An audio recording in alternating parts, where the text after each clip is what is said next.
Yeah, we're excited. It's finally here, and our kids are excited, and I know our fans are, and we're ready to obviously still work to do, but excited that at the end of this week it's not a scrimmage or a mock game or anything. It's where you really get tested, and I know everyone's feeling that way, and so are the opponents. And I know Baylor will be extremely excited, and Coach Aranda will have his team ready to compete at a high level.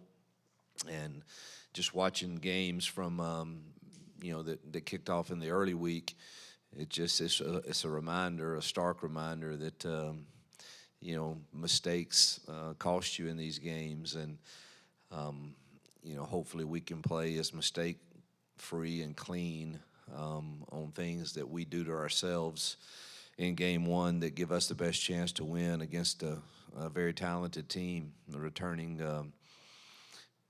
depends, how you look at their depth chart, but up to 6 guys on defense. Really impressed with 0 and 3. I think those 2 guys are really good players. They got a highly rated transfer, and I think he's wearing 50 from Tulane, the pass rusher. That's a really good player, and 27's a solid guy. And then 11 is returning, linebacker, and looks like a real SEC type player.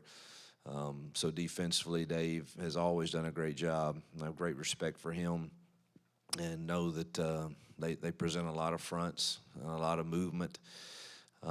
And they're very, very well coached and disciplined defensively. You got to, they finished the year probably as hot as anyone in the regular season, winning 6 straight, and got to have a lot of confidence. Played in one of our league teams in a bowl game very close, and it was impressive to watch them compete. So I have great respect for Baylor and for the job they've done in building that program. Dave, I think, is in year 6 or 7 now, and his quarterback is played off the charts good the last part of the year, and they have special talent in the return guy, 35 Cameron, I think's his name, and he's electric, and also a very talented receiver, very talented tight end, and running back that rushed for over 1,000 yards. So they probably averaged 41 points, I believe, in their last 7 games to finish the year. So again, I'm sure they're coming in very confident in who they are, and returning staff and returning a lot of key players. So it's a great task to open the year out there, and we're looking forward to it, expectant big things. Again, I like our team, I like where we're headed, and this will be a great test for us. Jason Caldwell, Auburn Undercover. How do you balance opening games by trying not to do too many things, let guys play free, but also make sure you kind of cover all the bases? How tough is that as a coach?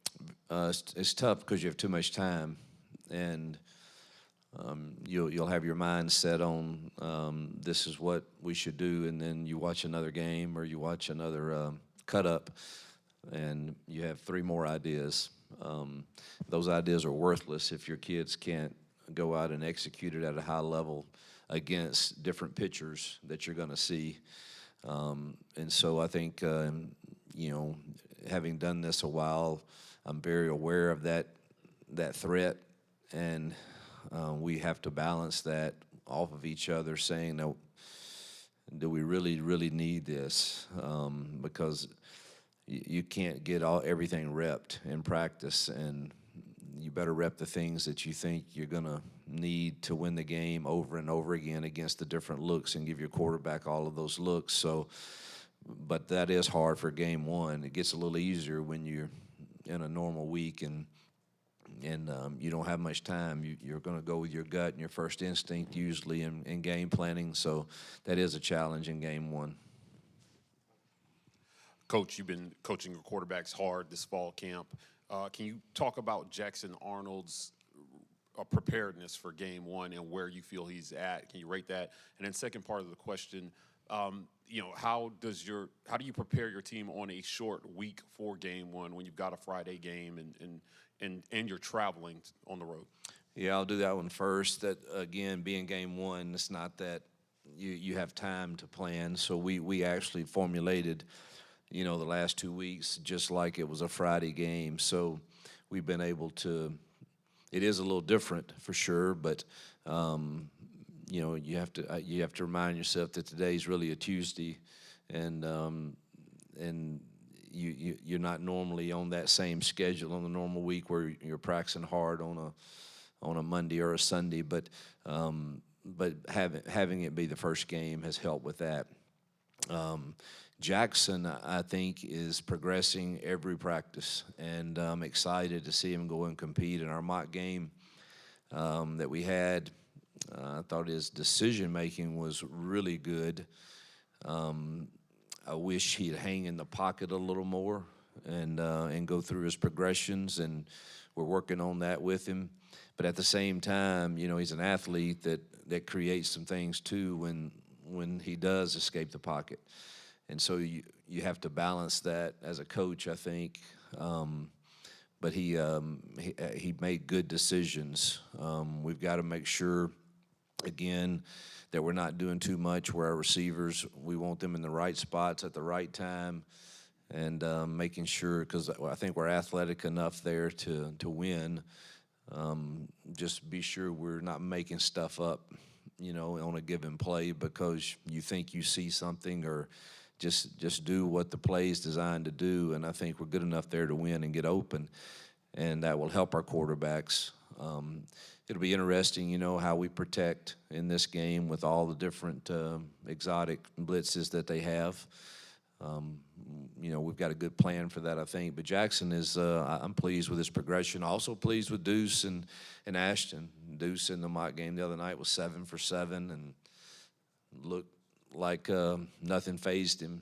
And again, I know it's not against Baylor, but he was very accurate, stood in the pocket, threw the ball, and was really impressive. And Ashton did some really nice things also. So, but pleased with where Jackson's at. Excited to see him go and see what he does under the lights here Friday night. Hugh, in the game notes, it had, I think, Derek, Kent, and Rock listed as coaches who will be up in the booth. I know at least one of those is definitely new, but could you just talk, I guess, a little bit about the decision-making to have those guys up there as opposed to on the field? Say the names again. Kent, Derek, and Rock. Yeah, Ken and, DJ, obviously I let him decide who he wants up there defensively with him, but offensively, that's what we did last year. I felt it was best to have both Kent and Derek up, feeding me information and seeing things from their viewpoint when they make calls, and for the next drive, and having I think you can think more clearly up there probably, and obviously with the tablet use, you really can get yourself together with them two being together there. Have a really good plan for the next drive. So, that's what the thinking is that went into that. Hugh, where are you guys at health-wise this week, particularly Eric Singleton? He looked good yesterday. I think he's close to being 100%. We'll continue to protect him a little bit and get him some conditioning, but he'll be ready to give it a go, for Lord willing that nothing else happens this week. But I think everybody's, at a point that's going to be able to play that hadn't been already ruled out previously. So we're pleased and thankful for that. Alex McPherson is still going through some testing, and we'll see kind of where he's at the end of the week. But at this point, I would expect kind of everybody that has not been ruled out earlier to give it a go. Hugh, you were in here last week talking about you wanted to see more from your guys up front with pass protection, straining more, doing that. How did they respond to that? How did you see that group do the last week in that area specifically? Yeah, they've improved. I know they're very capable of doing that. And again, I say things sometimes that are and I don't know that everybody hears everything I say. You know, they see 1,000 different looks right now that they probably hadn't been coached very well to protect either. And so, you know, I hope that means we've got some good one-on-one pass rushers.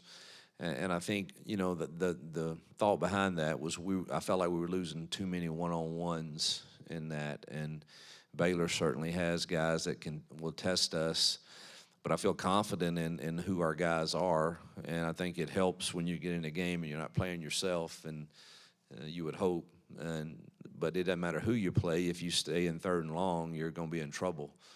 You're just not going to convert many of those against quality teams like Baylor. So I think what helps our offensive line more than anything is us winning 1st and 2nd down and getting into 3rd and manageable situations where we can do both run or pass. That would benefit them greatly. But they've responded well. Excited to see them have a chance to go out and prove that they're a quality SEC offensive line.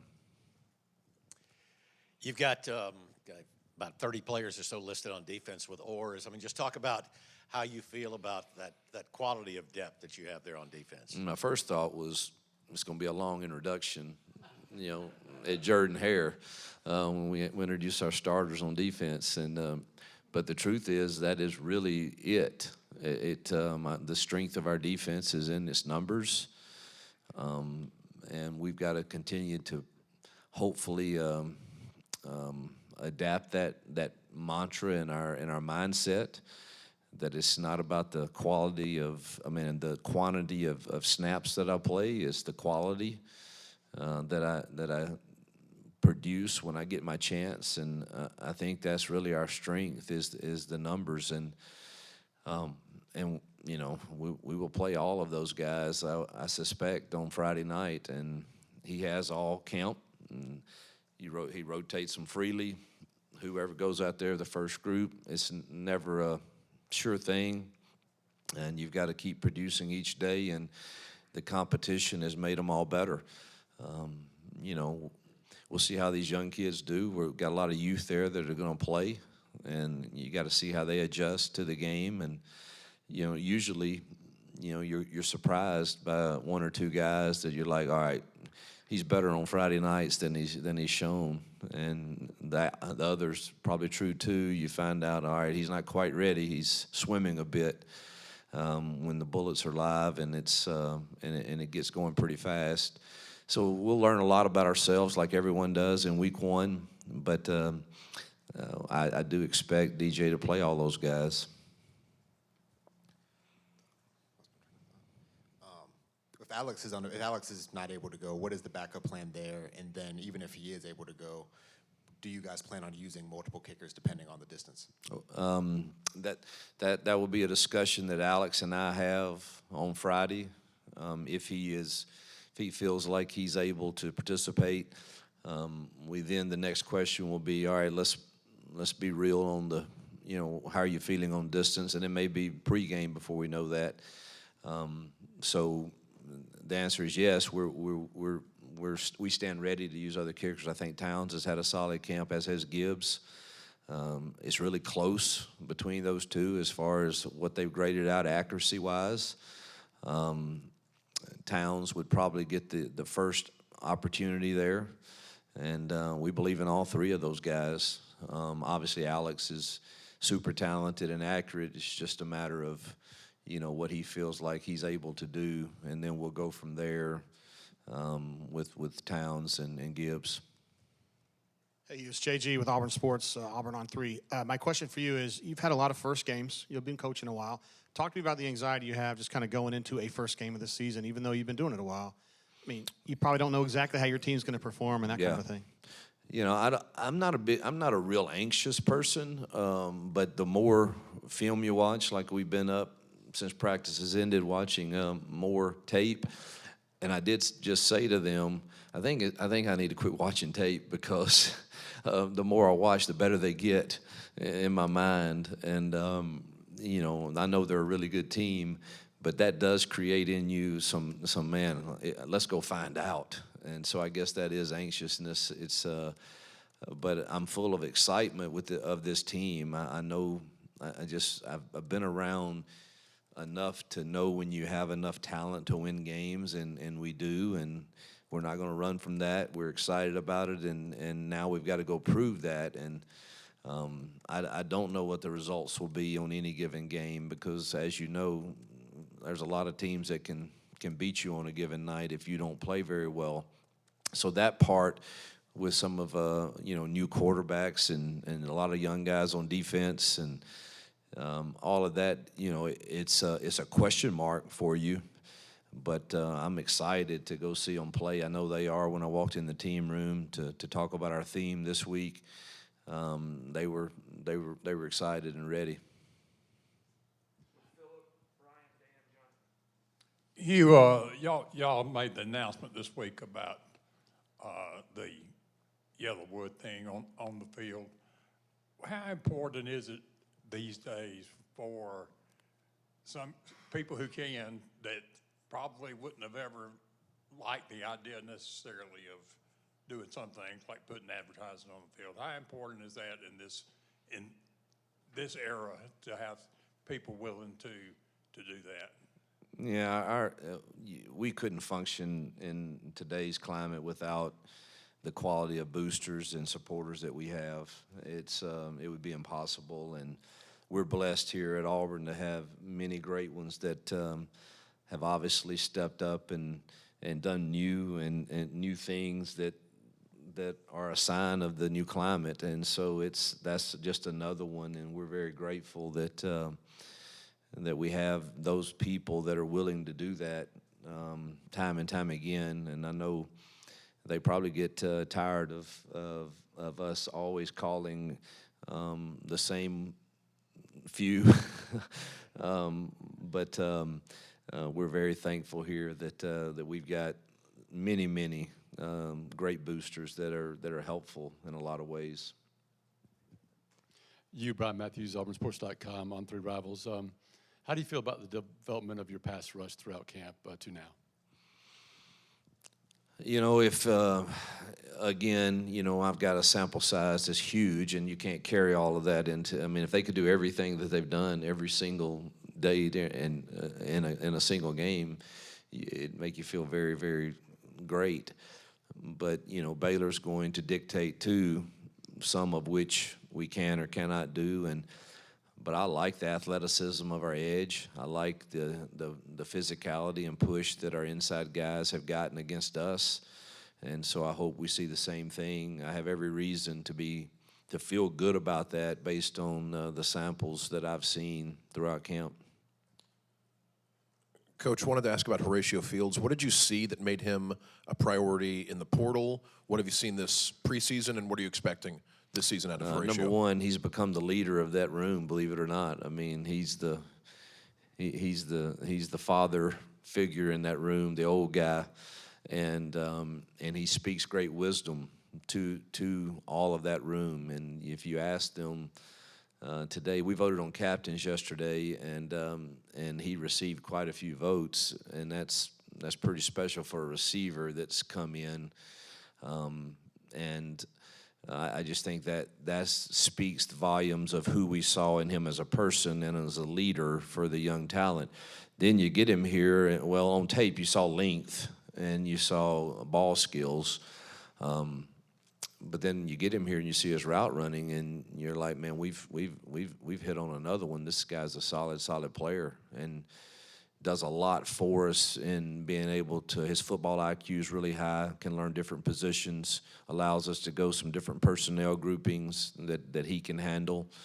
And so really pleased with his camp for sure. Hey, Hugh. Johnny Condon, ABC 3340 Sports in Birmingham. Turnovers were a problem at times last year. How do you coach decision-making on the field? And of the three quarterbacks that are looking for playing time, who has been the best at protecting the ball this fall? I think turnovers speaks volumes about how our season went last year, and it was not just one person's fault. It was coaches, it was players, and multiple But if you look at what we average per play, it just doesn't add up. That we didn't win more football games until you factor in that we were last in turnovers in the league, and I don't like to talk about it a whole lot. We talk about the ball being the number one important thing offensively, and that's what we'll continue to work on and continue to coach decision-making at the quarterback position. And there's nothing wrong with using your legs. There's nothing wrong with punting. But we need every possession to end with a kick of some type. And, that's the only way I know to do that. And we'll start finding out Friday night who has a comprehension of how important that is. Coach, what was the theme in this week's team meeting ahead of Baylor matchup this week? Run your race is the theme this week, and this we've done a deal all throughout camp where we've incorporated videos from former players here. We did 10 different sessions on it, and there's a cloud of witnesses that are cheering you on, that are for you, that believe in you, and believe you can, right the ship and bring glory back to Auburn football. But it's very important that you understand your race. I think one of the dangers in life for all of us is, I think if we were all really honest with ourselves, there's probably a gap of, why am I not here yet at this point in my life in some area? Why am I, and that comes usually from comparison or what you had hoped or dreamed. And the most important thing is not have you, covered that gap. The most important thing is that you're still in the race and you're still running your race, and the baton is coming to you. You don't know when, but this is more like a relay race, and the baton gets passed and you can't do it. This is not an individual race. It's a relay one. That you have a team, and I showed them great pictures this morning of Michael Phelps on a relay and Usain Bolt, and the pure excitement on their face as they're passing the baton, in Usain's case, or Phelps cheering on his guy coming to the end. That's totally different than an individual race. You might have your mom at the end of an individual track race, or your grandma or something, but man, you put a relay race on, the whole stadium is into it. And it's important that you run yours, and yours may not come in the first quarter, and yours may not come in the second quarter, but that baton is going to hit your hand at some point, and will you be ready for it? And how you run your race today matters in your preparation for that. Hugh, and Dave Aranda, when he was coming up, in coaching, it was a lot of creative stuff on the defense side, especially with the way they pressure quarterbacks. You still see a lot of that with Baylor, and that kind of DNA there, and trying to prepare for that with a new quarterback and some new offensive linemen. Yeah, obviously, I've known Dave for years, and we've gone against each other, and I've gone against guys that have come up under him and have coached with some, and it's all about the simulated pressures, and that certainly hasn't changed. It's do a great job of disguising it, and not knowing exactly who it is that's going to be the pressure guy. But he hasn't changed that, and I know he took over play calling last year. I assume he is this year. Don't know that, but I know that you'll see simulated pressures quite frequently, most every play. All right, thank you, Coach. Yep, thank you.